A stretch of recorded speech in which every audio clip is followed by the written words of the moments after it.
So, all of us know that today is August 8th. Several years back, in the year 1942, on this very day, something really important happened.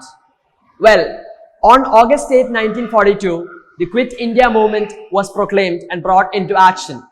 It symbolized a moment in history where all the people of India unified for one common cause. And this unity and strength makes India a very important and powerful nation. And that is what I believe. Good morning to one and all present here. My name is Nikhil Sreeraj. I'm a student of class 12C, Saraswathi Vidyanikethan Public School. And I wish to discuss upon the topic, is India a world power? Historically, we can say that India is a nation that has been at the epicenter of power from the ancient times itself. The very first civilizations such as the Harappan and Mohenjo-daro civilizations flourished where? Yes, they flourished in India. India was the center of all trade lines. Traders searched for India. Christopher Columbus found America because he was searching for India. We had a lot of scientific development from early on itself. Like Bhaskaracharya, Aryabhatta, all these great people were present in India. They were sons of India. Nalanda, Taxila, we had great universities. Fahian, Zhuangzang and many other scholars came to India in search for knowledge. My very point is, India is a natural born leader. India has been a world leader from the past and India is a natural leader. Now, we'll discuss about certain factors that are the driving forces towards establishing India's power in the world. First of all, we see that India has the second largest manpower in the world. We're only behind China in that department. The fun fact is, the United States of America, which we consider to be the most strongest nation, has a population of 33 crore. India, on the other hand, has a population of 133 crore, which is 4 times that. So the thing is, if we are able to effectively tap our population and utilize it, this will definitely accelerate the development and growth of our nation. The next department is the military development and advancements. India has the 4th largest military in this whole world, behind just USA, China and Russia. And we have very good military links with countries such as Russia, USA and Israel. We have superb technologies for developing our indigenous arms, and our capabilities were demonstrated in incidences such as Balakot, Doklam, etc. and also in the Uri standoff, where we showed Pakistan who the real boss was. So what we do is we take weaponry from other nations, we develop upon it, and this tinkering enhances our ballistic capabilities. That is, India is a militarily strong nation and this enhances India's global power.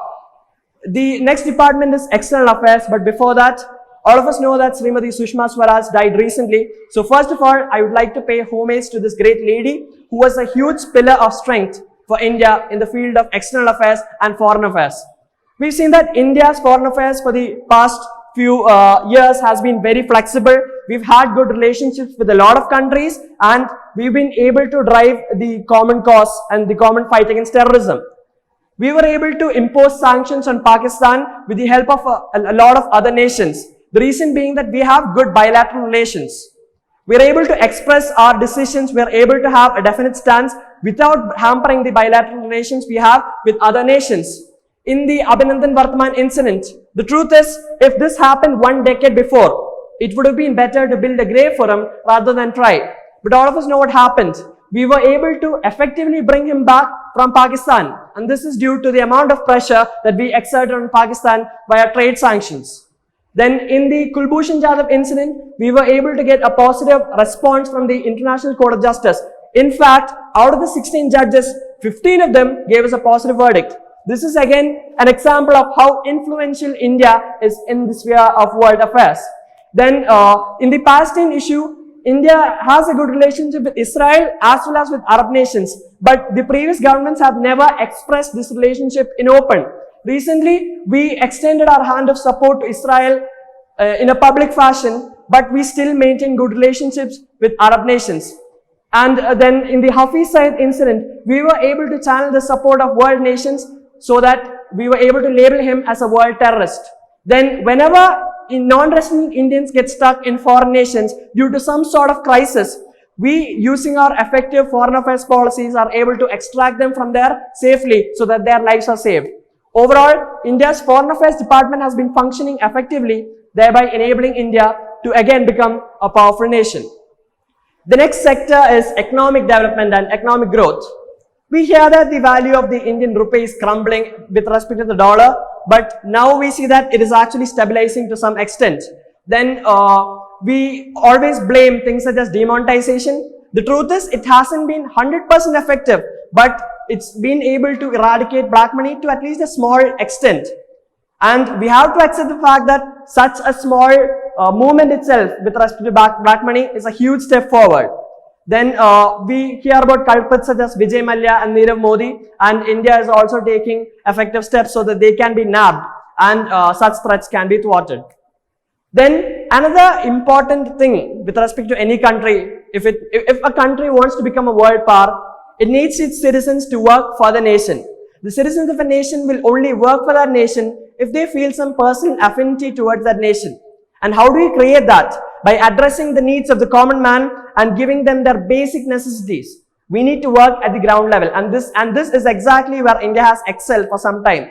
The government has been effectively working for the cause of the common man. Several schemes have been launched, such as the Pradhan Mantri Ujjwal Yojana, Pradhan Mantri Awas Yojana, Pradhan Mantri Jan Dhan Yojana, etc. And these focus on the needs of the common man so that they can be satisfied, and hence this would eventually reflect upon the country's development.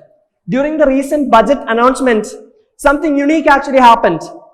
Suggestions from the common man were taken so that these could actually be included in the budget, and this is a revolution in fact. So such innovative steps from the government's side ensure that the people have more confidence in the government, and hence the country can become stronger than ever. Then another important point is, if we examine the governance scenario 10 years before, we used to have a lot of coalition governments. In a coalition government, the government is subject to the vested interests of a lot of other parties. So effective ruling is not exactly there. But for some time now, we've had a clear majority in the government. That is, it is only a single unit that is forming the government. So the point is, we've had a stable government for some time, and only a stable government can ensure that the country progresses in the right direction. Another important field is that of science and technology. And I can proudly say that India is definitely one of the front runners when it comes to science and technology. Our own ISRO is one of the best space research organizations in the world, and recently we launched Chandrayaan 2. So things like these hallmark ISRO's presence in the world space scenario. We've been able to send Mangalyaan to Mars. We've been able to send 104 satellites in a single launch. We've been able to send satellites to different orbits using the same launch vehicle. And we can also say that, well, our haughty neighbors Pakistan, the only moon that they can ever hope to touch is the moon that is present on their national flag. Whereas we, India, we are able to actually send rovers to the moon. So that is how much advanced our space sector has grown. And with respect to science and technology, India is also a front runner. It is a well-known and accepted fact that many of the huge tech companies in Silicon Valley are being run by who? Indians. So India and Indians have a huge presence in different parts of the world, and India's science sector is definitely booming. Then coming to women development and issues regarding women. Women do constitute an important sector of our society that cannot be neglected at any cost. There are several issues in India, as we know, and the violences against women are also escalating. So it is necessary that we take effective measures to counter these, so that the needs of women can be satisfied and they can also be brought mainly into the mainstream.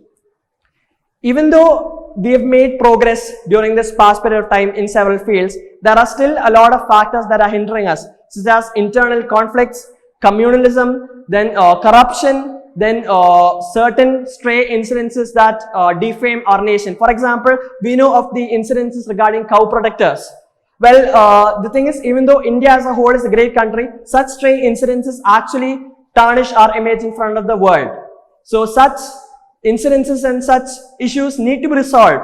And for that to happen, all of us must stay together, we must fight together, and all of us must learn to accept the fact that we are Indians, cherish it, and move forward and work for the development of our nation. Then only can we assuredly say that India is a world power.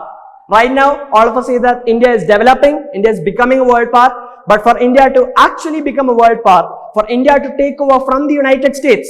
All of us need to collaborate and we need to move forward. Thank you.